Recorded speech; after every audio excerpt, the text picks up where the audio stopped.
Si hay un personaje de la ciencia del siglo XX que no podemos pasar por alto, ese personaje es Albert Einstein.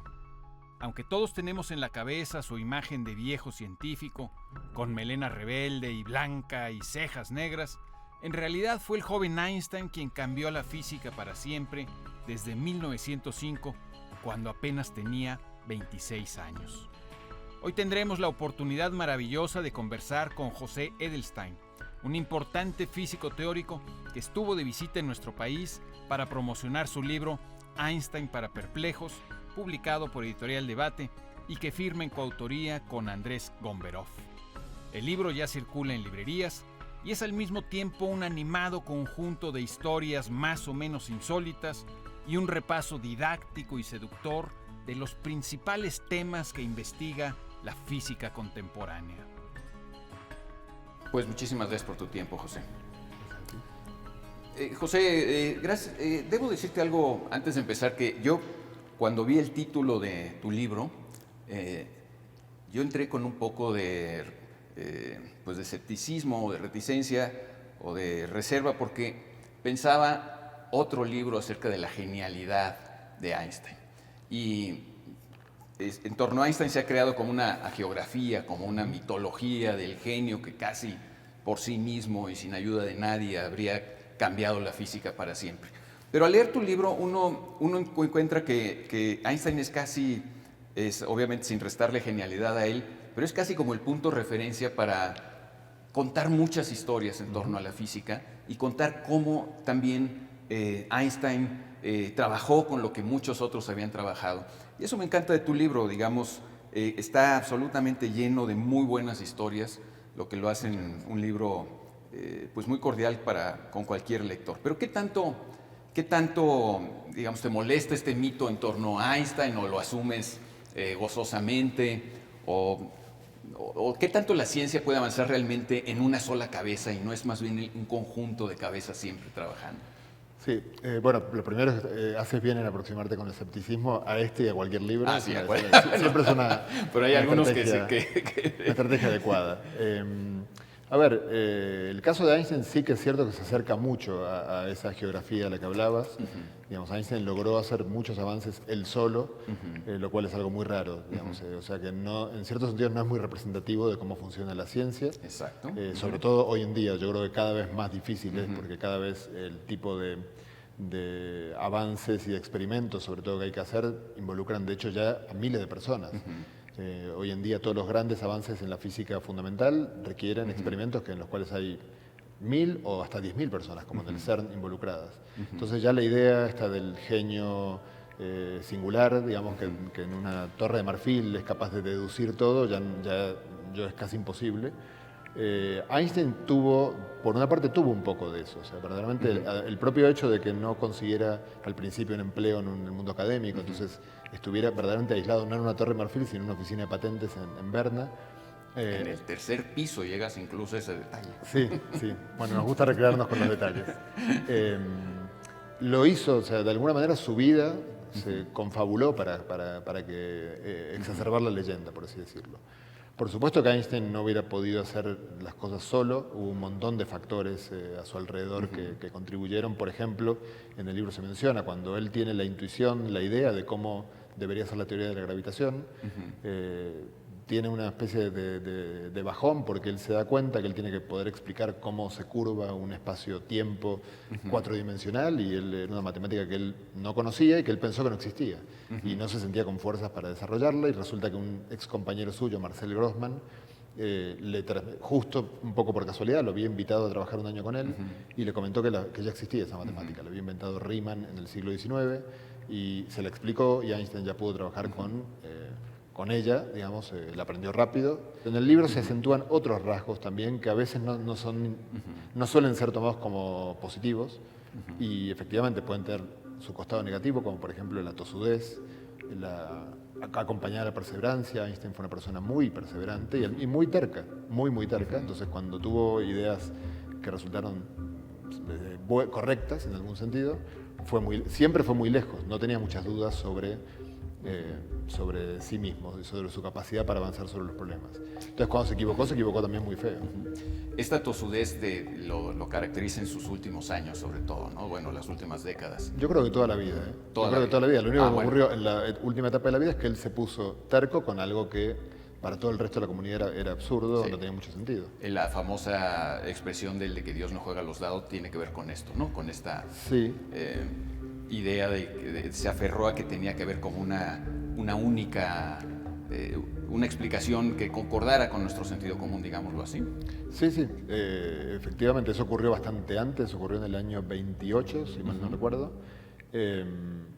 Sin embargo, fíjate que todo, bueno, como esa es la riqueza de la literatura y de la vida, ¿no? Todo tiene doble lectura. O sea, Einstein cuando le escribe a Max Born en una carta, le dice, el viejo, estoy convencido que el viejo no juega a los dados, refiriéndose a que no concebía una teoría probabilística como era la mecánica cuántica, que en el año anterior había sido aceptada como una teoría probabilística.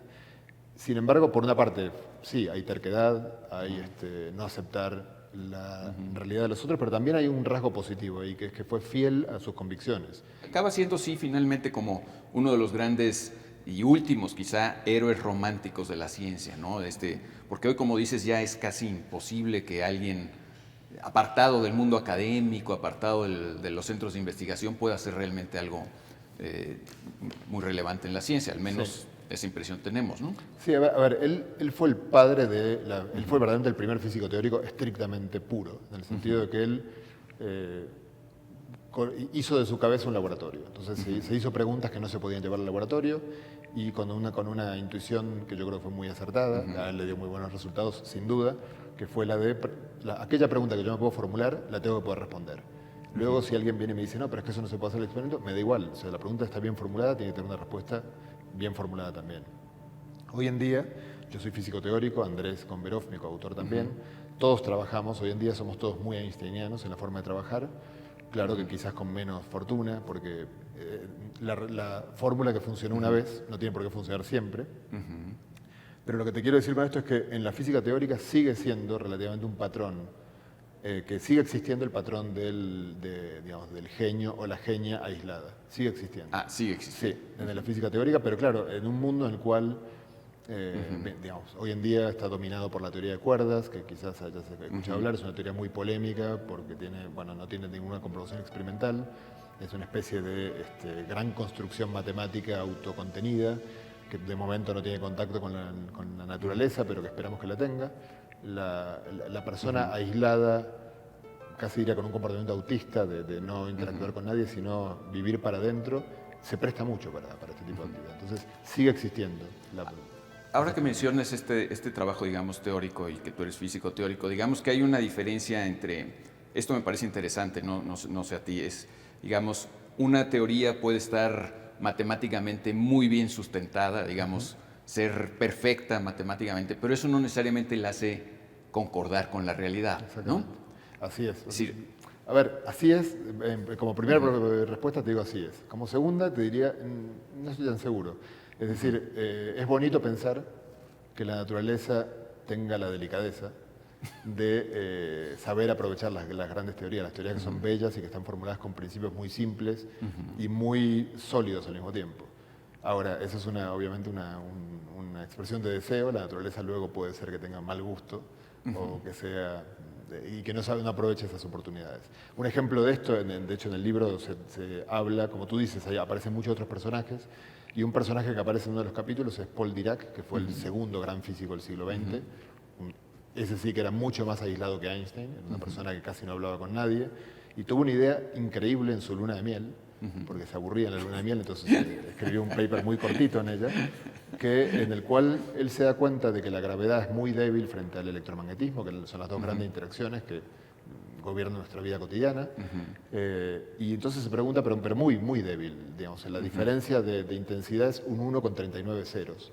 Y él dice, este número no es un número normal, entonces, ¿qué otra cosa tan grande hay? Entonces dice, por ejemplo, la edad del universo, claro, pero ¿en qué la mido? En años no puedo porque el año tiene que ver con la Tierra. En horas, segundos tampoco. Entonces decide medir la edad del universo en lo que uno podría llamar el tiempo atómico, que es lo que tardaría la luz en recorrer un átomo. Y le da un 1 con 39 ceros. Entonces dice, esto no puede ser casualidad. y construye una teoría a partir de eso, según la cual la gravedad debería estar haciéndose, es débil porque era fuerte cuando el universo surgió y se debilitó con el correr del tiempo. La idea es preciosa y está mal. Está mal. Está mal, sí. Pero digamos, ¿no hace un poco también de lógica que hubiera más gravedad cuando el universo era más pequeño, que los cuerpos estaban más cerca? Por supuesto que ahí unos la de otros? gravedad es más intensa, pero hay más masa. A ver, uno está atraído a la Tierra por la masa que tiene la Tierra, y si estuviera en otro planeta más masivo estaría más atraído. Pero luego hay los que se acuerden de la prepa, la constante de Newton, que dice, una vez que tú tienes la masa de un planeta o de otro, hay un factor de conversión que es el que te dice, bueno, una masa, ¿cuánta fuerza implica? Esa constante, que todo el mundo lo vio en el secundario, pero después se olvida, no importa, es un número muy, muy pequeño. De hecho, es un número tan pequeño que por eso ha sido tan difícil descubrir una de las predicciones de la teoría de Einstein, que es las ondas gravitacionales, que se pudieron descubrir recién hace 3 años, después de más de un siglo, porque justamente la gravedad es tan débil.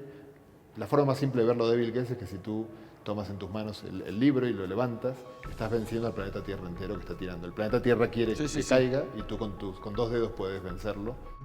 La próxima semana continuaremos esta conversación con José Edelstein, coautor de Einstein para perplejos, materia, energía, luz, espacio y tiempo, libro publicado por Editorial Debate.